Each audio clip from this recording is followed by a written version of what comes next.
For people who may not remember, Bradley Beal, 5 years, $251 million. Damian Lillard, 2 years, $122 million.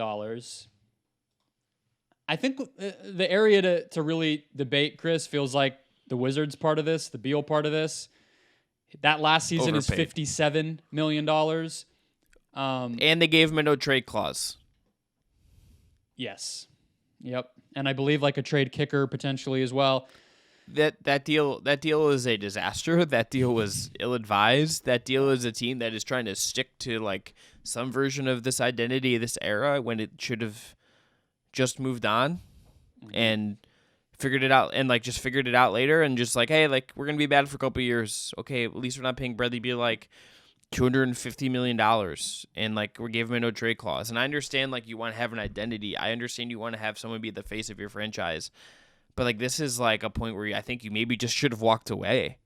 You have to like I think if your team's looking at this, you have to be very selective about this and understand like when the right time to pivot is and when the right time to feel the ways. Because like I feel very differently about the Dame thing in a way that I do the Beal thing. Maybe that's just because of the way Dame carries himself and what he kind of represents and kind of the leadership aspect of it. But like the Beal thing is also just like it's a lot of money. He also just like has said like he did an interview where he said like I think they gave me like a ton of money that I couldn't get elsewhere.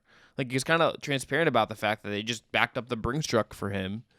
And like this is it's now much more of a Wizards problem than a Beal problem. I mean, no one. It's a Wizards problem, but it's also just like I don't know what I don't know what to make of Bradley Beal.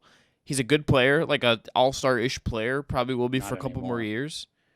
Like was I'm being kind. I'm being kind, Brendon. Like we're you're talking about paying him 5 years from now, and we're both in agreement. He's gotten worse than he used to be. So he's averaging 23 points per game, which is lower than what he has ever really done recently. I mean, last year was an injury season, but he was at 30 for a couple years. Now he's even less. He's much more efficient. The team has been a little better than it has been lately, but no, I don't think he's an all-star level player anymore, and he's 29. I mean, he's going to be like in his 30s. You're going to be paying him a ton of money, and he can still dictate where or not he can't be traded.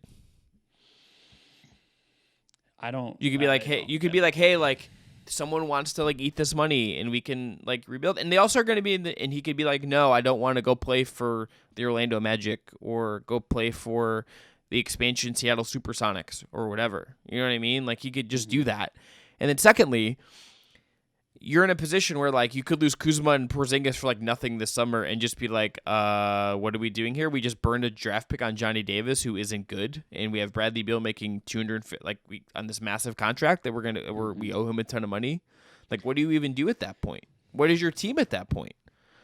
Yeah, I don't know what their team is. Their team is mediocre, which seems to be the extent of their goals most seasons, which is a bummer for Wizards fans. It's a not fun place to be in. The pink jerseys are great though. They should just make those like in their rotation forever. The cherry blossoms. Yeah, those are perfect. The Lillard side of this, I don't think that's a good deal either. He's going to be 36 years old, making $63 million per season. It's good for him. Great for him, of course. Same with Beal. Great, make your money. I don't care, but you know, it's a sport that has a salary cap, so unfortunately, there's some other factors in there.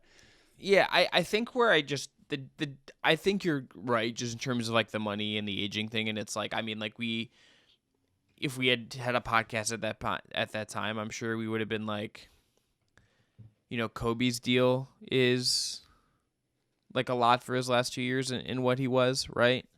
And like there's never an easy scenario with these guys when you have these franchise legends, guys who have been with your franchise forever, who are like the face of your franchise. There's never like an easy thing to do with this. I don't know how you don't go to Dame. Like what does Dame do if you go to him and you're like, hey, we're gonna give you like you know, even like $100 million. You know what I mean?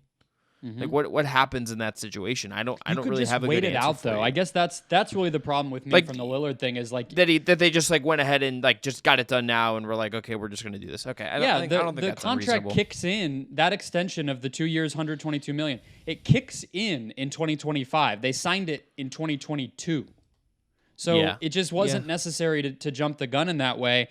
I think from a big picture perspective, I think we're both in agreement that the initial read, as far as the narrative last summer went, was an accurate one, Chris. I think that this is going to be, I just think of the legacy, or that's a big word for it, but like what Chris Paul's reign as executive or as president of the Players Association will mean. And I think what he did with the alumni, getting the healthcare stuff figured out, if you know, people haven't read up on that's the biggest legacy, because that's very important. Getting retired players access to healthcare, you'd think that already existed. It did not fully, and he made that happen. The other part is these humongous deals for the oldest players in the NBA. These guys who are in year 10 plus and keep the amount that they're able to earn as a percentage of the cap keeps going up and up and up forever, it feels like. And it just puts these teams in a hole. It rewards guys who deserve to be rewarded, but it puts teams in a really bad spot to continue to win around them. And a lot of teams are dealing with the after effects of that. Well, and it's from like a pure business perspective. The way I think teams would probably want it to work is like you get paid in your prime, and then you no longer get paid for what you've done, but then you like consolidate the money and go elsewhere and like keep that guy around, and like they're just kind of okay with that. That's just not how. That didn't work that way with LeBron. That didn't work that way with Chris Paul. That's just not how that has worked with that generation of stars, and what that means, I think, going forward. It clearly isn't working that way with Dame, you know, and like can't really blame him. Take the money.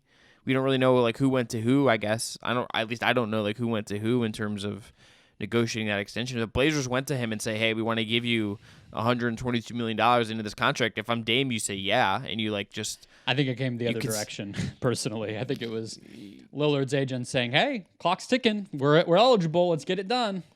Yeah, and it's a very tricky place. And then again, if the team and then like the fans probably get mad at you, and if you don't do it, it's not easy. I wonder Lillard who the might first get team mad did. At you, right? True. Well, he might not. That's never been his thing. I wonder who the first guy to like say no will be, or like the first team that's like, "Nah, we're not doing this," and like what that looks like. There's someone probably been will a lot. do it. I mean, right? There's probably with these like very distantly in the future extensions. If the player asks for it and the team says no, we might not ever hear about it, depending on how famous or big name of a player that might be. I mean, it's like got to be like the big name, like franchise legend type. That they're just like, nah, like we need to be a little more prudent financially for whatever reason. I mean, the money stuff. Draymond Green, money stuff, right? It's kind of an example. Yeah. It's not the same $60 million, but I would imagine he wanted money and hasn't gotten it. He hasn't gotten his extension. Yeah. The money stuff in the NBA is just like in a very. This new CBA is just going to be a fascinating pivot moment. Let's leave it at that, I think.